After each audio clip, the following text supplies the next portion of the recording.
لسر درود قرطبی مسلمان بیا تل کاشغر او پرغانی مسلمان زوق د تکبیر او د اذان دې څه شو بعضې د جمهوریت سیکولران چې همدغه هېواد کې پاتې دي هغه جنت په شان غواړي سپوږمۍ ته وخېږي په ښه خبره ده سپوږمۍ ته وخېږي په دې کې څه خبره هلته به یو سیل وکړي کور ده د خدای جل جلاله له کائناتو سره به هم اشنا سي د هغو په ایمان کې هم ټینګښت راسي په دې کې څه خبره پوښتنه مې دا ده چې غربیانو کوشش کړی ده موږ ته یې ټکنالوژي راوړي هر ځوان اوس موبایل لري هغه که دې پروګرام ته لاړ شي هغه فیسبوک راوباسي په نړۍ کې څه فحشه راوګوري ورته راځي خپله مسلمانانو څه کړي ولې په دې نه دي توانېدلي چې هغه د اسلام لپاره د اسلامي ټولنې د روزلو لپاره کار وکړي ولې یو داسې یو اپلیکیشن نه ده جوړ سوی خو دا زموږ بدبختي همدا ده چې ټکنالوژي ته عصري علم ته ارزښت نه ورکوو محترم ورور تر ټولو اوله خبره دا ده چې تاسې درې خبرې دلته وکړلې په خپلو خبرو کې اوله خبره مو دا وکړه چې مسلمانانو څه کړي دي دویم نمبر باندې چې غربیانو موږ ته ټکنالوژي راوړله او دریم نمبر خبره تاسې دا وکړله چې مسلمانان هم باید یو څه وکړي یا یو څه پرمختګ وکړي اسلام کله هم د پرمختګ خلاف نه دی یو د مسلمانانو سترګو ته کتل دي او یو اسلام ته کتل دي موږ تاسو دا اوس ټوله خبره وکړه دا د اسلام لپاره وکړله اسلام د پرمختګ خلاف نه دی تا ته وایي چې پرمختګ وکړه اول د پرمختګ نوعیت ته کتل پکار دي پرمختګونه څنګه کیږي د ډېرو ځوانانو په ذهنونو کې دا خبره چې بس غربیان دي په تشنابونو کې ناستي کتابونه لولي په لارو کې روان دي کتابونه لولي او ټول پرمختګ د دې مطالعې په پوهې وکړه ساینسي پرمختګونه په کتابونو باندې څوک نه کوي یو سړی په ټول افغانستان کې یو موټر جوړ کړي د افغانستان اقتصاد یا د افغانستان بانک چې ښیي هغه ورسره مرسته کوي چې مرسته ورسره وکړي هغه یو سړی د دې لپاره کافي چې په زرګونو انجینران وروزي د موټر یا د برق یا د موبایل اختراع کوونکي داسې نه دي چې ټول غر راپاسې د کتابونه خلاص کړل او هغوی چې دی موټرونه جوړ کړل یو سړی راپاسېده بانک ورته مرسته ورکړله هغه کمپنۍ جوړه کړله تر موږ او تاسې پورې موبایل راورسېده دا اوله خبره معلومه دا شوله چې اقتصادي پرمختګ یا ساینسي پرمختګ دا په اقتصاد باندې کیږي چې تا سره اقتصاد نه موجود ته نشي کولی پرمختګ وکړي ششي ترور په خپل کتاب کې لیکي هندي لیکوال دی هندو دی مسلمان نه دی 13 کاله په امریکا کې ډیپلوماټ پاتې شوی دی په جمالپور او جیپور کې مسلمانان انجینران راپاسېدل د برطانوي راج په وخت کې د ریلګاډي جوړولو کوشش وکړ ځکه چې برطانیې به هندوستان ته د ریلګاډي پاټلۍ دا 1 کیلومتر پاټلۍ به ورته په $18,000 حسابوله په 18,000 پاونډ او هغه وخت کې د هغې اصل قیمت 2,000 مسلمانانو وغوښتل چې جوړې کړي اجازه یې ورنکړه ختم یې کړ د ټاټا موټر رتن ټاټا چې اوس د مشهور د ټاټا کمپنۍ د په هندوستان کې څوک تلي هندوستان ته هغه ته معلومات کېږي په کال 1880 کې هغوی حکومت ته درخواست ورکړ چې موږ د موټرو کمپنۍ جوړو په 1919 کې ورته بیرته ریجکټ کړ 22 کاله پرمختګ اجازت ورنه کړ تر نن تاریخه پورې زموږ استاسې په دې هېوادونو کې چې پوهه سړی هغوی هلته بوځي د افغانستان د برق او د بجلی مشکل دا په $500 میلیون باندې حل کېدلی دی حل کړی میلیاردونو ډالر باندې 4 میلیارد ډالر اسلحې راوړلې غرب صرف زموږ استاسې په خوښه باندې څه شی کړي دي اسلحې راوړي دي بس زموږ استاسې پرمختګ یې نه دی غوښتی که دا موبایل یې راوړی دی مفتی نه دی راوړی څو ایفونه تاسو ته چا درکړي دي چا درکړي دي خپل اقتصاد دپاره راوړی دی که موږ او تاسې نن اقتصاد ښه ولرو ترکي بیرغدار جوړ کړو که نه جوړ کړه که نه یو افغانی دی هغه په پاکستان کې د موبایلونو کمپنۍ لري خپل موبایل جوړوي خو دا نشتو امکاناتو کې زموږ استاسې طلبا دا اختراعات کوي زموږ استاسې اقتصاد موږ تاسې ته اجازت نه درکوي نو اوله خبره دا ده چې غرب کوم ساینس دلته راوړی دی یا کومه پوهه راوړی دی هغه د سیکولریزم یا د غربیت برکت نه دی ګوره هغه د اقتصاد برکت دی او اقتصاد زموږ استاسې خراب دی چې د لاسه خراب دی جنګو د لاسه خراب دی که نه په 1950 کې 1960 کې زموږ استاسې په هېواد کې چې شنو څه کارو د روسانو چې دلته راتلل څه کارو د امریکایانو چې دلته راتلل که امریکایان راتلل د خپل هدف دپاره د خپل هدف یې په همدغه طریقه باندې نشو ختمولی چې کومه طریقه باندې بیا ختم کړ څه کارو د امریکا چې هغه د بیلجیم په لاره باندې اسلحې رالېږلې د 11 سپتمبر د حملو نه مخکې امریکا اسلحه افغانستان ته روانه کړې وه د بیلجیم په لاره باندې څه کار ولې جنګ راوړي زموږ هېوادونو ته که ته راتللی د خپل هدف دپاره نړیوالې محکمې ته به تلوي په سلګونو کسان په امریکا کې داسې اوسېږي چې په نورو هېوادونو کې زرګونه قتلونه کړي دي په پاکستان کې الطاف حسین دی په کراچۍ کې په سلګونو زرګونه قتلونه کړي په برطانیې کې اوسېږي اوس به دا خلک ځي پاکستان ته برطانیې کې حملې کوي برطانیې به لوټي لوټي کوي د ځوانانو ذهنونه کم حالت ته ورسول ورور یې د ورور سره په جنګ کړ ماما یې د وراره سره د خورۍ سره په جنګ کړ تره یې د وراره سره په جنګ کړ نو په دې حالت کې ته څنګه ساینسي اختراعات وکړي ته څنګه پرمختګ وکړي ته څنګه انډسټري جوړه کړي نو په دې خاطر موږ هم دا وایو زموږ هم دا هدف دی چې غرب چې دا څه کړي دي د موږ دپاره کمال نه دی کړی دوی په موږ باندې څه احسان کړی دی او نه یې موږ سره ښېګړه کړې ده او نه یې موږ سره مرسته کړې ده د خپل اقتصادي مفاد دپاره کړي دي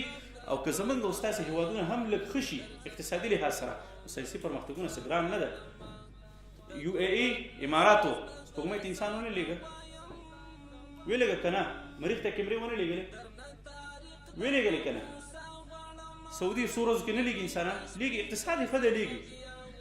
داسې دومره غټه خبره نه ده چې موږ او تاسې په خپل ټول تهذیب او دین او اسلام قربان کړو دغه خبرې ترمنځ تفکیک کول پکار دي چې موږ او تاسې هم پرمختګ غواړو چې څوک هم پرمختګ ته پرېږدي داسې داسې استعدادونه دي زموږ او ستاسې د هېواد نه بوتلل یو شخص راپاڅېد انټاپ موټر یې جوړ کړ څومره پرمختګ د افغانستان وشو څومره ښه تشهیر د افغانستان وشو میلیاردونو ډالر کې انسان ولګي دومره تشهیر د یو هېواد نه کېږي قطر 230 میلیارده ډالرو لګول چې یوازې دنیا ته زه قطر معرفي کړم یو موټر باندې ټولو دنیا ته وپېژندل شو ټول په شمار 1,2 ډالر باندې مې دا جوړ کړی که زما هېواد ښه زما اقتصاد ښه شي ما څوک پرېږدي ودې ته همدغه انجینر دی همدغه موټر جوړونکی راسره دی په غټه کمپنۍ جوړو وړوکی غوندې ناچیز او ډرون هلکانو جوړ کړی دی په کلي کې زما اقتصاد ښه شي زه دا ډرون ورته جوړولی شم که نه کمپنۍ ورته جوړولی شم خود یې ورته جوړولی شم په نشتو امکاناتو باندې خلک دا کار کوي موږ د پرمختګ خلاف نه یو موږ وایو چې پرمختګ کوو خو غربیت نه منو تهذیب نه منو موږ خپل تهذیب لرو حاکمیت موږ غواړو استاد محترم لکه څنګه چې تاسو وویل چې موږ د نړۍ تر څنډو پورې رسېدلي یو یعنې اسلام حتی تر غربه پورې رسېدلی یو اسلامي حکومتونه که څه هم زموږ په تاریخونو کې هم همدا راته ویل سوي دي او موږ یې لکه یو ډول اقدام ته نه یو برابر کړي البته په ذهني رومانیت باندې روږدي کړي لکه په ذهني لذت باندې روږدي کړي څه کول پکار دي او څه علتونه ول چې اسلامي حکومت محدود سو او څه کول بیرته پکار دي تر څو اسلامي حکومت د وسیع سي او پراختیا ومومي اپیکیورس په نوم باندې فلسفي په یونان کې تېر شوی دی او هغه وایي چې د انسان د پیدایښت مقصد سیټسفیکشن یا لذت حاصلول دي صحیح ده دا خبره ته ډېره ژوره خبره وکړه د اسلامي نړۍ د زوال په باره کې به خبرو وکړو بیا به دویم موضوع باندې خبرو وکړو مختصر چې دا سوالات ډېر دي اسلامي نړۍ زوال داسې یو دانه نه ده چې انسان مشخص کړي چې دا یو دانه دی دا ډېر فکټورونه لري که نه لکه یو انسان چې د زوال سره مخ کېږي ډېر جهتونه لري اخلاقي جهت هم لري خلکو ته به ازار هم رسولی یا به مشکلات په ژوند کې تېر شوي مرضونه به پرې تېر شوي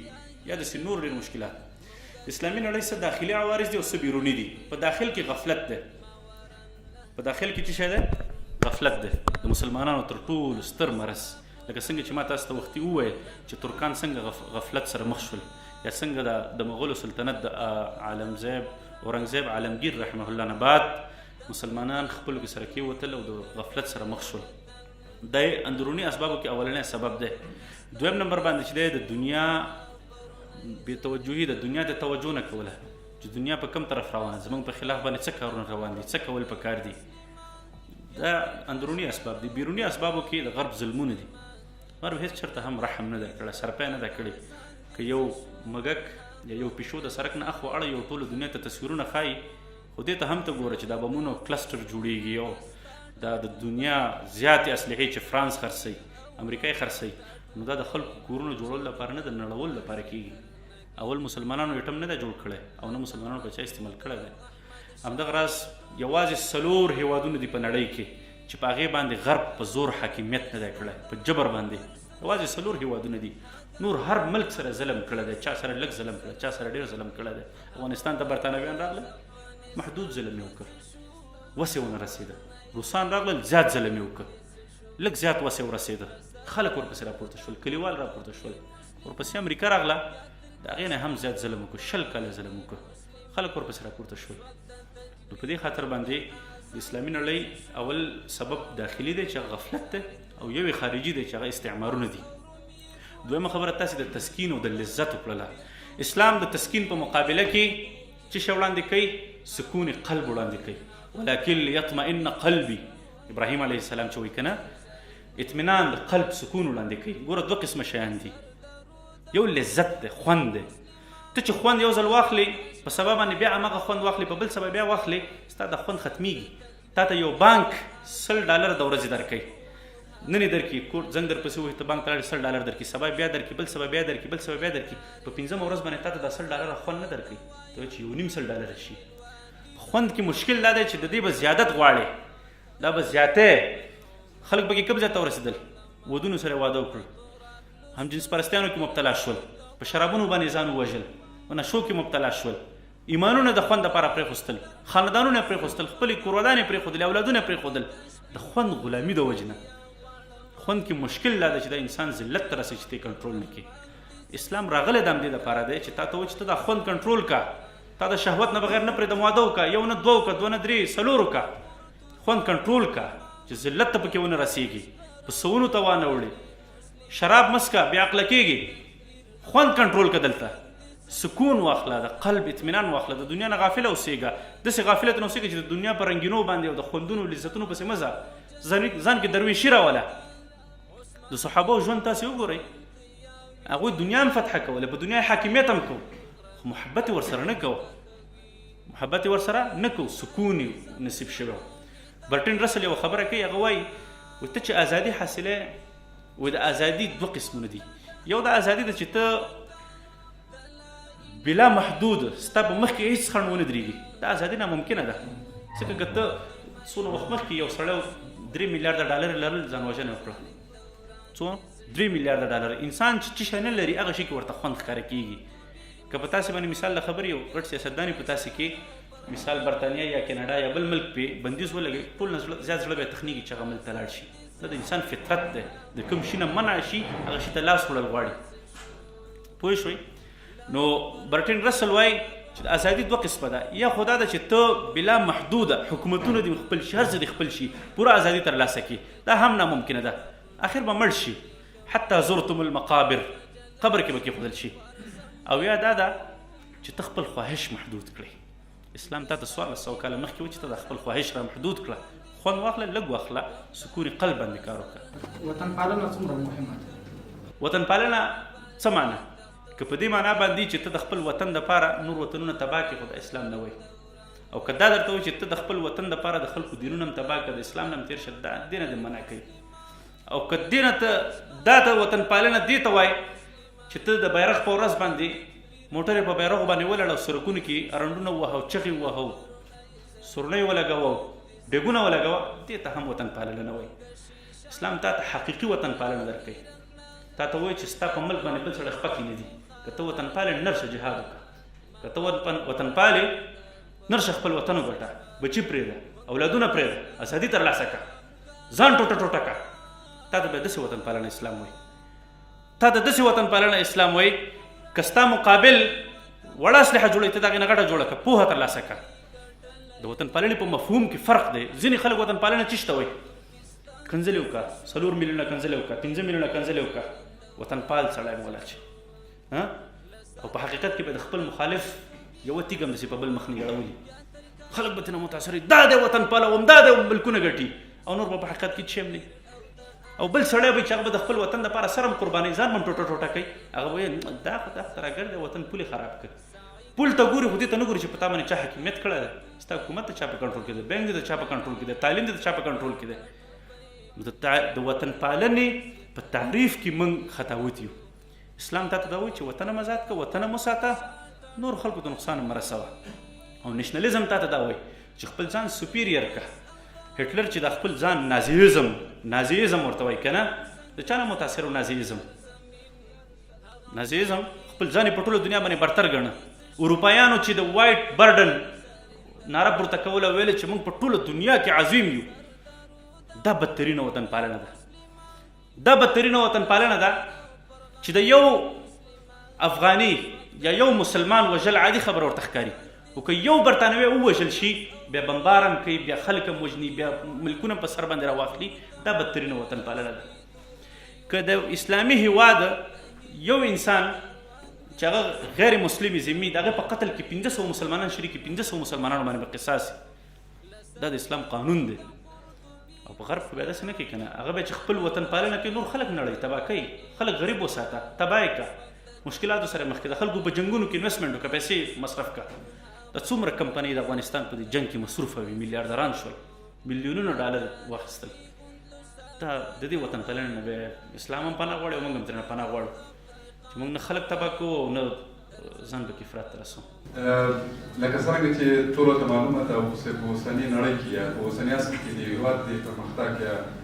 ښه والي لپاره ځان رسونې لپاره اقتصاد یو مهم بخش دی اقتصاد د یو هېواد کوي. د افغانستان لپاره د افغانستان د اقتصاد قوي کېدو لپاره د اسلامي نړۍ د اقتصاد رساینې لپاره نظام رساینې لپاره کوم داسې فکټورونه دي څو موږ خپل اقتصاد پرې کوي. د اقتصاد اړوند چې کوم ملګري خبره کړې ده اسلامي هیوادونه په خپل ذات کې ډېرې ښې سرمایې لري. اول د افغانستان دی دا د لیتیمو خزانه ده. داسې میوه افغانستان ته الله تعالی ورکړې ده چې په ټوله دنیا کې نوم دی. د افغانستان وچه میوه بادام ممیز د افغانستان چهارمغز هر څه چې دي تازه میوه چې وګورې په ټوله دنیا کې ښه میوه ده. همدغه راز د افغانستان معدنیات وګوري دا جیو پالیټکس چې د افغانستان وګوري چې په دا کوم موقعیت باندې پروت دی دا د دنیا د اسیا په زړه باندې پروت دی بهترین ځای کې پروت دی. یوازې دا نه هر اسلامي ملک خپله داسې دغه لري خاصیتونه لري. مشکل په څه شي کې اسلامي هیوادونو کې چې کوم اکثره نظامونه دي د هغه نظامونو واکمنان فطرتاً فسادیان شوي دي د هغوی په فطرتونو کې فساد راغلی دی او چې هر کله د یو نظام د واکمن په فطرت کې فساد راشي او وږی شي هغه خپل قام خوري خپل خلک خوري تر څو پورې چې د وطن املاک کېږي هغه خوري چې هغه ختم شي به انسانانو خوړل ته شروع کړي جنګونه مخلي په پیسو باندې خلک هم راولي ځان هم تباه کوي خلک هم تباه کوي ځان سره. اسلامي هیوادونو ډېر په اسانۍ باندې کولی شي چې پرمختګ وکړي خپلې خارجه پالیسیانې صحیح کړي او اقتصادونو ته وده ورکړي بلکې د هر مسلمان دا حق دی چې سوچ کې لږ په تجارت کې که نه په خپلو تجارتونو کې نظافت موږ تاسې راولو. خلیج هیوادونه دي زموږ ستاسې د افغانستان مالیتونه پروډکټ ورتللی شي. خلیج هیوادونه خپله پرمختللي دي روان دي همداسې تیل لري. افغانستان هم ډېر معدنیات لري. د افغانستان پرمختګ څه بعیده خبر نه ده چې لږ افغانستان په ارام پرېښودل شي. مطلقه ازادي یعنې څه او مقیده ازادي یعنې څه؟ د مقیدې ازادي ګټې او د مطلقې ازادي تاوانونه یعنې د دواړو انظار د اسلامي ټولنې لپاره څه دي؟ ازادي ګوره ما تاسې ته وویلې غرب تا ته دومره ازادي درکړي چې د خپل ازادي غلام دي کړي. خلیل جبران وایي که نه ځینې خلک ازادي پسې دومره مړه شي چې د ازادي غلامان شي. د فیشنونو یا دغه موږ تاسې ګورو د انډسټریانې که نه چې په ازادي کې د سبۍ نه تر ماښامه پورې د خلکو په خدمت کې ولاړ چې څو پیسې واخلم او په هغه پیسو باندې خپل خواهش پوره کړم. دا د بېمهاره ازادي نقصان دی. که ته دا پوره ازادي غواړې خاندانونه تباه کېږي 80% یا 55% ښځې په برطانیه کې جنسي تشدد سره یا زورونې سره مخ شوي دي. وجه څه شی ده؟ هلته قانون هم شته هر څه شی شته دی خو هغه سړي ازادي غواړي بېمهاره ازادي غواړي. دا بېمهاره ازادي د انسان فطرت بدلی ستا طبیعت بدلی مزاج کې د فرق راولي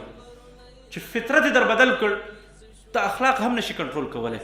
پیډوفایل نن سبا ټوله دنیا کې په اروپا کې زیات دی. قانوني کولو دپاره خلک راپاڅېږي د ماشومانو سره هم جنسي اړیکې نیول. شرابو په ټوله دنیا کې په اروپا کې زیات دي. ازادي غواړي خو خپلو کې یو بل سره ووژل. په امریکا کې د آرمز قانون چې ده د اسلحې لا آرمز لا چې ده یا د اسلحې قانون دی په کانګرس کې یا په نورو ځایونو کې قانون جوړونه ورته نشي کېدلی ځکه چې د اسلحو کمپنیانو مشران د وکیلانو سره شریک دي. اسلحه څوک نشي بندولی لکه څنګه چې ما تاسو ته وخت وویلې چې هغه خلک د خپلې خوښې د خپلې ازادي مطابق کار کوي او په تېرو 4 میاشتو کې 14,000 انسانانو وژل. صحیح ده؟ نو هغه ازادي چې هغه بېمهاره وي هغه ستا په اخلاقو هم اثر کوي ستا په فطرت هم اثر کوي ستا په مزاج هم اثر کوي تا ختموي او دا ناممکنه خبر ده چې ته دې پوره ازادي واخلي او بل دې پوره ازادي واخلي ځکه یا به ورته ته د خپلې ازادۍ نه تېرېږي یا به هغه د خپلې ازادۍ نه تېرېږي. نو په دې خاطر باندې اسلام ته محدود ازادي درکوي. ته د خواهش هم کنټرول کړه ازادي دې هم کنټرول ساته. وګرځېږه څومره چې منډې وهې لاړ شه په دې سړکونو باندې ځه ګرځه لوبې کې لوبې وکړه ورزش کې ورزش وکړه. دا د اسلام د دې نه منع کوي خو ته دومره ازادي ماخله چې ته په خپل فطرت هم بدل کړې او الله هم هېر کړي او خپل خواهش غلام شي او د ازادي غلام شي. فکري جګړه ډېر تاوان لري او نظامي جګړه ډېر تاوان لري او کومې جګړې افغانستان ته ډېر تاوان رسولی ده. بله پوښتنه مې پکې دا وه چې ولې مو ځوانان غربي هېوادونو ته ځي؟ دا چې الله تعالی انسان متجسس پیدا کړی ده، پلټونکی پیدا کړی ده، سکون آرام په اسلام کې ده، د اسلام مبارک دین کې ده، د ژوند د دې دنیا او هغه دنیا په اسلام باندې جوړېږي. ولې مو ځوانان دومره لېواله دي دې ته چې غربي هېوادونو ته لاړ شي، حال دا چې الله تعالی انسان ته عزت او قدر ورکړی دی. فکري مبارزې او د جنگي مبارزې په باره کې د مادي مبارزه ورته موږ تاسې ویلی شو یا مادي جګړه. مادي جګړې نقصانات لري، په دې کې شک نشته چې انسانان له منځه ځي، انسانان تکلیفوي. خو فکري جګړه تا نه حاکمیت اخلي، ستا سافټویر مکمل بدلی. صحیح ده؟ مادي جګړه ستا سافټویر نه بدلی، ستا انسټالیشن نه ختموي، ستا په ذهن کې څه شي هغه نه ختموي، بلکې تا نور هم ضد کې راولي. ته په دې مجبوره کېږي چې تم ټوپک واخلې. خو فکري جګړه چې دی ستا ټوپک هم ستا د لاس نه اخلي، ستا سافټویر هم بدلی او ته په ځان پوهېږې هم نه، ستا تعریف مکمل بدلی، ستا حیثیت بدلی، ستا هغه سوچ بدلی. دا یو خطرناک ترینه جګړه ده او تر ډېره وخته پورې. بله دا ده چې مادي جګړه موقته وي. په تاریخ کې د 40 کاله 50 کاله 30 کاله 80 کاله جګړو نه زیاتې نه دي شوي. خو فکري جګړه لکه څنګه چې ما تاسې ته ویل یوازې په عثماني سلطنت کې په 1915 کې شروع شوله او په 1940 کې ختمه شوله. 1940 کې هم نه ده ختمه، اوسه پورې روانه ده. څو کاله وشو؟ 325 کاله وشو. څومره؟ 325 کاله. هر 10 کاله، هر نسل 10 کاله عمر لري د فکر. څو نسلونه تباه کړل؟ 20 نسله، 80 نسله تباه کړل. څو؟ 80 نسلونه دا یو جګړه کې روانه ده. په مغولو باندې چې جګړه شروع شوله، مادي جګړه وه، ختمه شوله. استاد، د ټکنالوژي هم اوس د غرب په لاس کې ده او د همدغه ټکنالوژي له لارې استاد موږ کولی شو دعوت هر چېرته وکړو. لکه استاد خپله مثلا یو یوټیوب چینل لرئ، اوس هغه غربیان کولی شي تاسې یوټیوب چینل هم در بند کړي، تاسې د دعوت هم بند کړي. یا تاسې که اوس خپله مثلا اولا لاړ شئ یو غرب طرف ته دعوت وکړئ، یا اسلام څخه خلک وبلئ، غرب هم یا مخه نیسي که نه نیسي، بدیل نه یم خبر، خو ولې یا مخه نه نیسي؟ په دې کې د دوی بیا حالت څه ده؟ ځینې خلک دا فکر کوي چې موږ د غرب ټکنالوژي استعمالو نو غرب په موږ باندې احسان کوي. داسې خبره نه ده. غرب کله هم څنګه چې ما وخت تاسې ته ویل موږ باندې غرب احسان نه کوي. نت چې موږ تاسې استعمالو، د فیسبوک استعمالو، هغوی د خپل مفاد لپاره استعمالوي. موږ تاسې اوس ولې په دې کې پاتې راغلي یو؟ په دې باندې هم موږ تاسې خبره وکړله چې یو ډامیننس غرب جوړ کړی و، ورځ تر بله د هغوی ډامیننس یا د هغوی د ولکه ختمېدلو باندې ده. صحیح ده؟ اولو وختونو کې یوازې څه شی و؟ یوازې ګوګل په ټوله دنیا کې، په مقابله کې چین راوویسته. څه شی راوویسته؟ بینګ راوویسته. بینګ راوویسته. اوس د ګوګل په مقابل چین کې ګوګل نشته ده، چین کې فیسبوک نشته، یوټیوب نشته ده. همدغه راز په اسلامي هېوادونو کې ډېر داسې څه وخت مخکې دا وټساپ و، د وټساپ مخالفت چې شروع شو، ترکیې خپل اپلیکیشن راوویسته. ورځ تر بله د غرب دا ولکه په ختمېدو باندې ده. یوازې غرب مخکې ډرون لرل، اوس ایران هم لري، ترکیه هم لري، نور هېوادونه هم لري. یوازې مخکې غرب چې دی هغوی به په ټکنالوژي کې اختراعات کول، غربي کمپنۍ وي، اوس هندي کمپنۍ هم دي، نور هېوادونه د ترکیې کمپنۍ دي، د ایران کمپنۍ دي، نورې کمپنۍ دي، هغوی هم خپل کارونه کوي. ورځ تر بله دا غلبه، دا یو موقته غلبه وه، په ختمېدلو باندې وه. نو دا داسې افتخار خبره، که ما باندې غرب یوټیوب بند کړي نو بند یې کړي، ما ته څه فایده؟ یوازې درته دا فایده و چې د دې په سره مې د خلکو ته آواز رسولی شو. غرب خپله فایده اخیسته، ما خپله فایده اخیسته. که هغې بند کړي زه به کتابونه ته شروع کړم، که هغې بند کړي په نورو طریقو په داسې ورونه به راجمع کېږي، یو بل سره به افکار شریکوو. څنګه چې غرب ټکنالوژي شروع کړله، تاسې دې معلومات ته تاسې وګورئ، اسلام غرب ته کله تلل شروع شوي دي؟ ټول دا 30-40 کاله کې شروع شوي دي. دې نه مخکې به چېرته یو عالم غرب ته لاړ، هلته به یې تقریر وکړو، 10-12 کسان 15 کسان مسلمانان شول، بېرته به راغله. اوس هر کال یوازې د آیرا اداره 50,000 کسان مسلمانان کړي دي. څو؟ 50,000 کسان. لکه څنګه چې غربي افکار دې خوا راغلي دي، داسې اسلامي افکار عملته تللي دي. په اروپا کې تر ټولو زیات غالبه دین او پرمختګ کوونکی دین اسلام دی.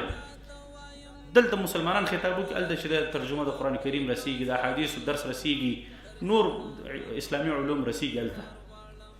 نو که غرب دا شی بند کړي په ما باندې، ځان ته نقصان کې، بل باندې بند کړه، بل باندې بند کړه، په ټول پاکستان کې بند کړه، افغانستان کې بند کړه، ایران کې بند کړه، ترکیه کې بند کړه، ځان ته میلیونونه ډالر نقصان رسوي. موږ ته به الله تعالی یوټیوب جوړولو د فیسبوک په ځای باندې خپل یو افغان ملګري په نوم باندې یو اپلیکیشن جوړ کړی دی هو به هو د فیسبوک په څیر باندې دی یو افغان زموږ او ستاسې مبارز ورور دی مسلمان پښتو وایي داسې نه ده چې مثال د بل ملک نه راغلی دی هغه جوړ کړی دی دونه سخته خبره خو نه ده اوس رسول د غواړي غرب ته په څنګه ترتیب باندې کېږي دا په داسې ترتیب باندې کېدلی شي چې موږ او تاسې خپله ټکنالوژي ته پرمختګ ورکړو ورځ تر بله اقتصاد هم ښه کېږي او پرمختګ کوو بالاخر موږ د غرب د احتیاج نه وځو که څه هم فکري جګړه چې ده د اټومي جګړې څخه زیات خطرناکه ده او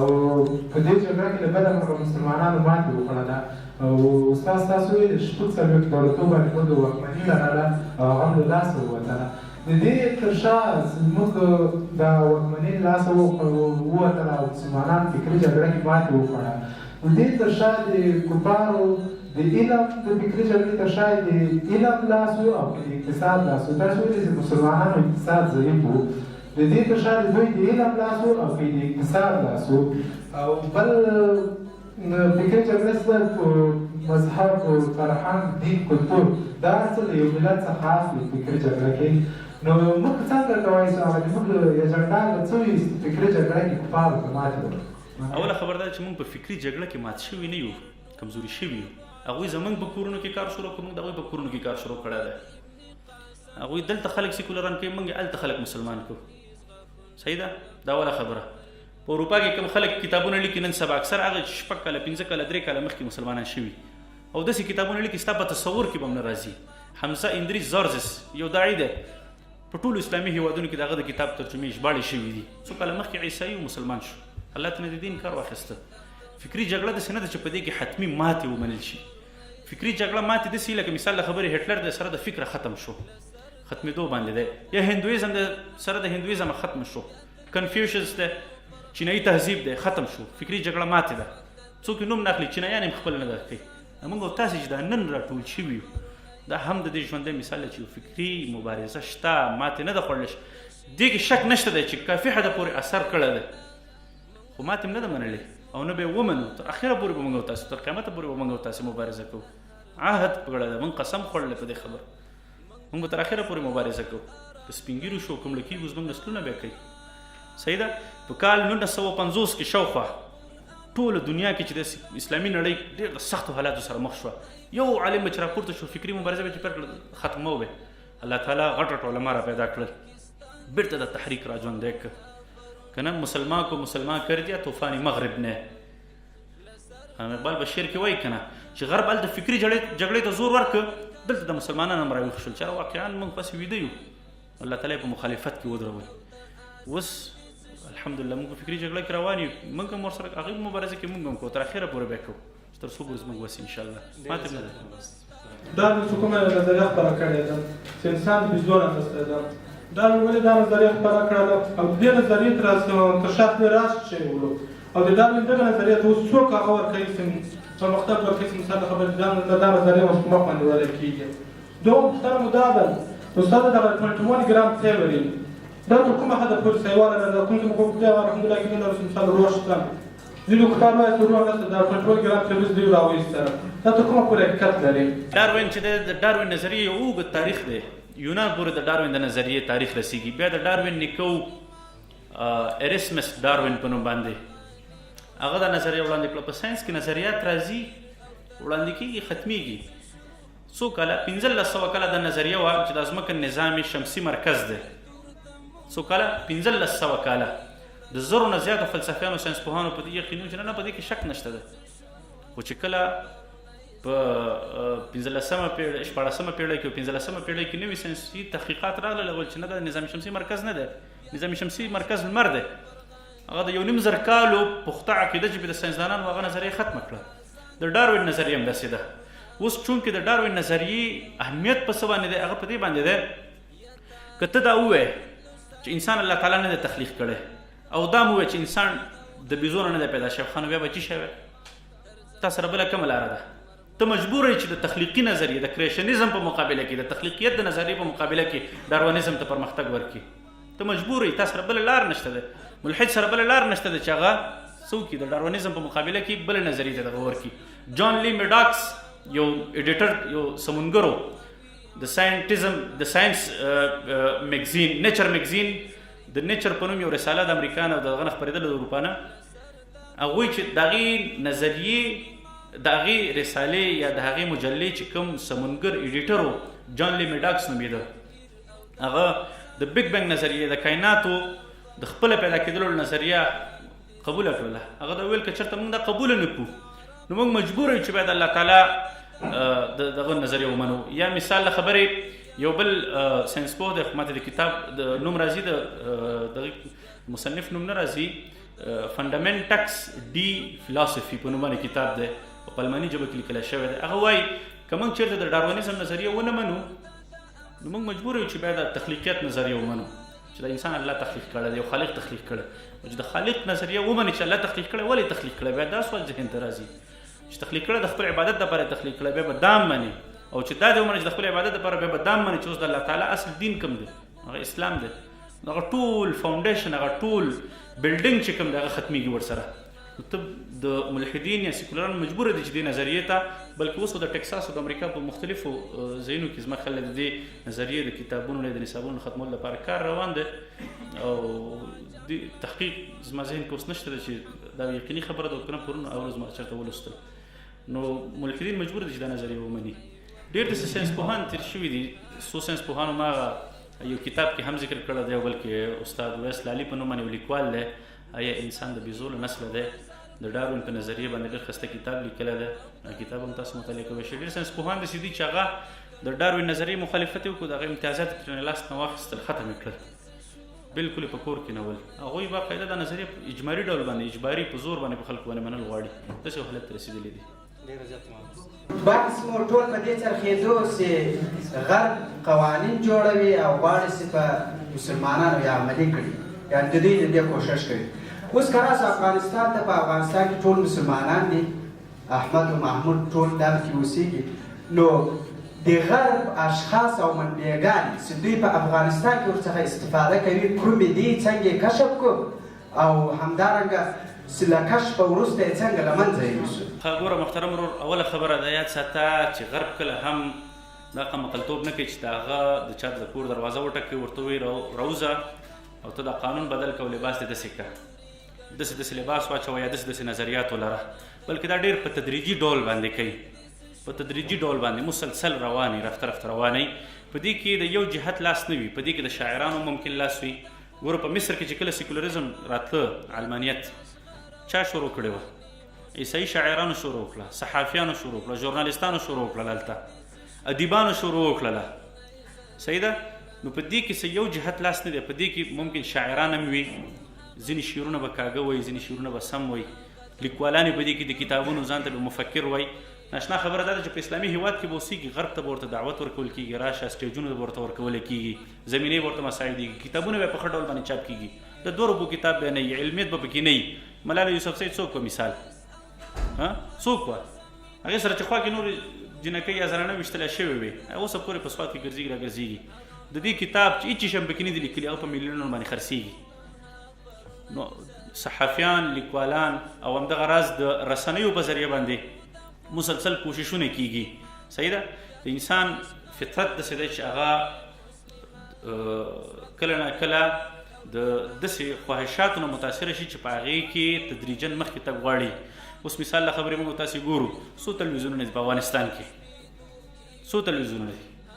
دا طالبانو دا اماراتو دا په غرونو کې دې تلویزیونو سترګې ړندې وې چې دوی یو ساینسي میګزین یا یو ساینسي ډاکومنټري روزانه نه شوه خورولی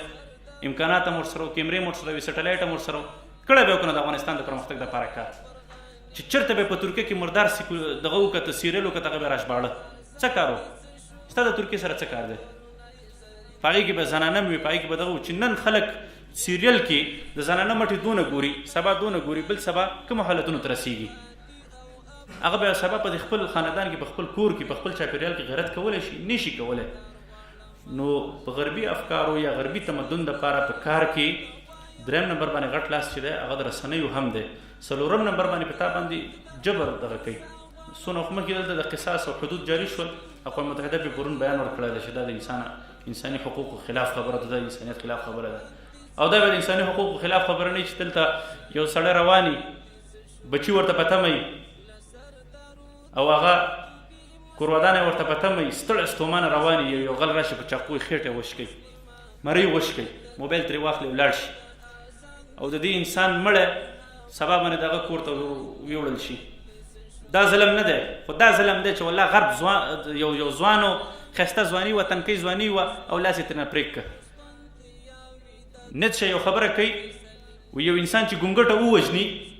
خلکو ته به پې ډېر بهادر ښکاره شي خو که یو بلبله یې ووژله نو خلکو ته به چیا کوي ظالم به ښکاره شي انسان د جمالیاتي حس نه متاثره دی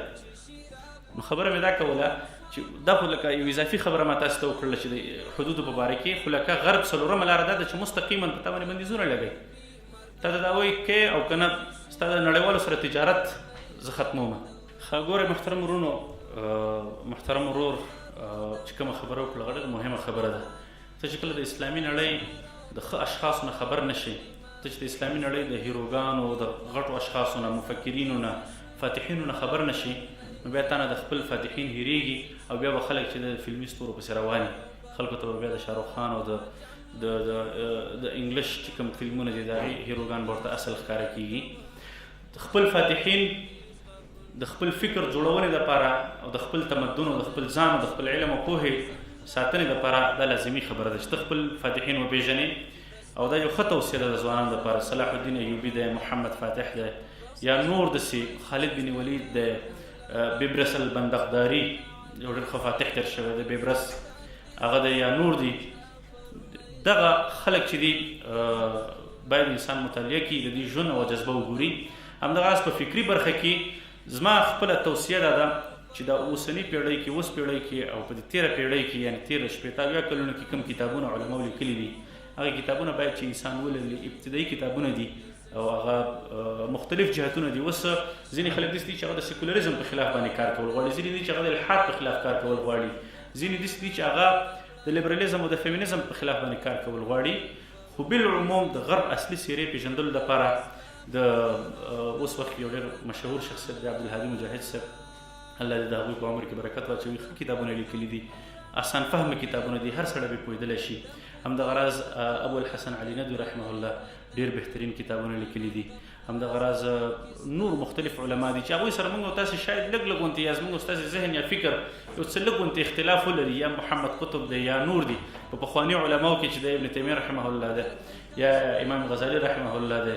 یا مثال له خبرې په تېرو نږدې وختونو کې د الحاد په خلاف یو کتاب لیکلی د الحاد په خلاف یو مبارز شخصیت دی ماجد دریابادي رحمه الله یا نور داسې علما دي ته چې کله هم یو میدان ته ګورئ دا یو فرموله درکړم تاسې ته دا په خپل ژوند کې عملي کوي چې د الله تعالی د دین دپاره ته شروع کله وکړې په ابتدا کې به تا سره هېڅ هم نه نه به د یو کتاب نوم پېژنې نه به یو عالم پېژنې خو شوق او جذبه او اشتیاق به دي چې کار پرې وکړې خو چې کله ته هغه میدان ته ور دننوځې الله تعالی به تاسو ته لارې خلاصې کړي صحیح ده ولو انهم امنوا واتقوا لفتحنا عليهم برکات الله تعالی به تاسو ته تقوا اختیار کوي تاسو د الله تعالی په لاره کې کوشش وکړئ الله تعالی به تاسو ته خپله لاره خلاصوي ډېر ښه علما دي اوس وخت کې حمزه ادریس په نوم باندې د الحاد خلاف کار کوي جعفر ادریس په نوم باندې د الحاد خلاف کار کوي دانیال حقیقت جو په نوم باندې اوسني داعیان دي اول غیر مسلمینو څو کاله مخکې ایمان یې راوړو الله تعالی ترېنه عدنان رشید په نوم باندې دی صبور احمد په نوم باندې دی محمد حجاب په نوم باندې دی ټول اوسني داعیان دي او ښه کار کوي او که کومو مترجمینو یا چې کوم خلک ژباړې کوي د هغوی به دا په دې پښتنو باندې په دې خلکو افغانانو باندې غټ احسان وي چې داسې فکري کتابونه د نورو ژبو نه راوژباړي پرون نه بلکې دوه هفتې مخکې ما یو کتاب ولوستو صالح بن ماجد المدیان په نوم باندې ماجد بن صالح المدیان په نوم باندې یو لیکوال دی هغه د اسلامي د عثمانیانو دا ټوله سناریو را ذکر کړې ده دا ټوله خبره را ذکر کړې ده چې د اوله نه تر اخره پورې څنګه د هغوی فکر متاثره شو غرب څنګه پانتونونه جوړ کړل څنګه په اخباراتو کې کار وکړه څنګه په قوانینو کې کار وکړه څنګه په سلاطینو کې کار وکړه څنګه د خپلې لوڼې د خپل کور ښځې به عثماني سلاطینو ته ورنږدې کولو کوشش کو الف نه تر یا پورې د کتاب په دې کتاب کې دا ټولې خبرې ذکر کړي دي نو چې کله ته هم هغه کتاب ولولې ستا ذهن ته دا پروسس راځي یا ستا ذهن ته دا نقشه راځي چې غرب په کومه طریقه کار کوي نو د غرب په پېژندلو کې د هغوی په کار پېژندلو کې تا ته رهنمایي کېږي نو دغه کتاب دی که څوک یې ژباړلی شي داسې نور بهترین کتابونه دي نو په دې افغانانو باندې به ستاسې احسان کتابونو خبرې د عمرونو خبرې او د ټول هغو د مطالعې خلاصه دا موږ د سره د یو ساعت کې تقریبا شریکه کړه تاسو د ژبه ټول مواد الله مو خوشحاله کړه. په اخره کې زه یو دوه خبرې کول غواړم اگر چې مشران استادان او اهل علم ناست دي. ټول اول خو زما استاذ او زما د ژوند جوړونکی او زه چې دا ستاسې مخې ته نن خبره کوم د هغه شخصیت په باره کې یو مختصر د معرفت دپاره خبره کوم. استاد ابو خالد صاحب چې نن نه شپږ کاله مخکې زه د فکري مبارزې ته متوجه کړم او نن ستاسې په مخ کې یو ناچیزه یم او خبرې کوم، دا ټول د ده شخصیت برکت دي. الله تعالی دې د دوی په نسلونو باندې برکت کړي، الله دې د دوی په تیرو نسلونو او پر روانو نسلونو برکت کړي، الله دې د دوی په ژوند کې برکت واچوي. دویم نمبر خبره دا ده، ما وختم ناوک صاحب ته ویلې چې د 1.5 کالو پخوانۍ رسالې اخبارات او مجلې موږ تاسې کتلی شو، پیام زن روا والا به چې خپروله یا نور داسې په مصر کې، په ترکیه کې، په نورو هیوادونو کې اخبارات به خپرېدل. ما چې کله په اول ځل باندې د حریت په نوم باندې اخبار وکته او بیا مې چې کله په دې کې د فکري لیکنې ولوستل ډېر خوشحاله شوم. که په دې کې ابتدایي وختونو کې مشکلات دي، خو دا یو پیل دی، یو ابتدا ده، یو تخم دی چې کرې دا به ثمره کوي، ونه به دینه جوړېږي او هغه ونه کې به میوه وي، هغه میوې نه به خلک مستفید کېږي او هغې کې به بیا بیل تخمونه وي، هغه تخمونه نه به بیا ونې جوړېږي. دا یو ډېر ښه پیل تاسې کړی دی. الله دې ستاسې په عمر کې برکت کړي او دا کوم ورونه، دوستان، ملګري چې راغلي دي، وخت قیمتي دلته تیر کړ، ستاسو دې الله تعالی په عمر کې برکت واچوي، الله تعالی دې ستاسې په نسلونو باندې برکت کړي، الله تعالی مو سرفراز او کامیاب او آباد لره او الله تعالی مو په عمرونو کې برکت واچوه. هر څه کوئ په زندګي کې د انسان نه ډېر ګناهونه کېږي، مشکلات دغه کېږي، الله تعالی ته متوجه کېږي، کله نه کله ځان سره مراقبه کوئ، په هفته کې یو ځل الله تعالی ته جاړئ، یو طرف ته ورسره کښېنئ، خبرې الله تعالی سره وکړئ، د خپل زړه الله تعالی ته متوجه کړئ، الله تعالی سره داسې خبرې وکړئ لکه څنګه چې یو ماشوم خپلې مور ته جاړي، داسې خبرې الله تعالی سره وکړئ چې الله زما که زه په غلطه یم ما سم که زه په مشکلاتو کې یم زما مشکلات حل کړه، الله سره واسطه پیدا کوي، ستاسې به قلبي سکون پیدا شي، په الله قسم چې ستاسې به قلبي سکون پیدا شي، الله سره واسطه او الله تعالی سره رابطه او الله تعالی سره د الله تعالی عبادت او د الله تعالی بندګي د خپل ژوند یو مقصد وګرځوئ. دا خواهشات دا نه پوره کېږي، دا به م ستړي کړي، ستومانه به م کړي، تکلیف به م کړي، بېخوده به م کړي، په خلکو کې به م ذلیله کړي، وبه م شرموي، خو پوره به یې نه کوي. خواهشات محدود کړئ او د الله تعالی لارې ته او د الله تعالی دین ته توجه وکړئ. واخر دعوانا الحمد لله. د تکبیر او د اذان دې څه شو، ها پرونی زرین دوران دې څه شو، سعیده څه شو، هغه ستا ټاټوبی، هغه د مینې او وفا ټاټوبی چې هند او فارس یې تر نګین لاندې وو، ها د محمود او احمد شاه ټاټوبی، ها د میرویس او د عمر سرزمین، ها ګام په ګام سنگر سنگر سرزمین، هغه مرد خیز افغانستان دې څه شو، ها پرونی زرین دوران دې څه شو، لسردارو د قرطبي مسلمان بیا تر کاشغر او پرغاني مسلمان.